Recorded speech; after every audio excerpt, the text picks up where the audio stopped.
நாம் எந்த ஒரு செயலையும் துவங்க இருந்தாலும் அதனை பிஸ்மி கொண்டு துவங்க வேண்டும். அதில் பரக்கத்தும் ரஹ்மத்தும் உள்ளது. அப்படி பிஸ்மியுடைய சிறப்பை பற்றி அரிய நபி பெருமானார் ஸல்லல்லாஹு அலைஹி வஸல்லம் அவர்களின் காலத்தில் நடந்த ஒரு சம்பவத்தை கூறுகிறேன் கேள். பெருமானார் ஸல்லல்லாஹு அலைஹி வஸல்லம் அவர்களுடன் ஒருவர் உணவருந்திக் கொண்டிருந்தார். அவர் உணவருந்த ஆரம்பிக்கும் முன் பிஸ்மில்லாஹ் சொல்லவில்லை.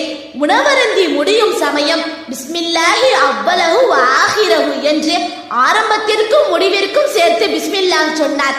இதனை பார்த்த பெருமானார் ஸல்லல்லாஹு அலைஹி வஸல்லம் அவர்கள், இதுவரை இந்த மனிதருடன் ஷைத்தானும் உணவருந்திக் கொண்டிருந்தான். இறுதியில் பிஸ்மில்லாஹ் சொன்னதும் ஷைத்தான் தான் உண்டதை எல்லாம் கக்கிவிட்டு எழுந்து ஓடிவிட்டான் என்று புன்சிரிப்புடன் சொன்னார்கள். இந்த சம்பவத்தின் நீதி என்னவென்றால், எச்செயலை ஆரம்பிக்கும் போதும் பிஸ்மில்லாஹ் சொல்ல வேண்டும்.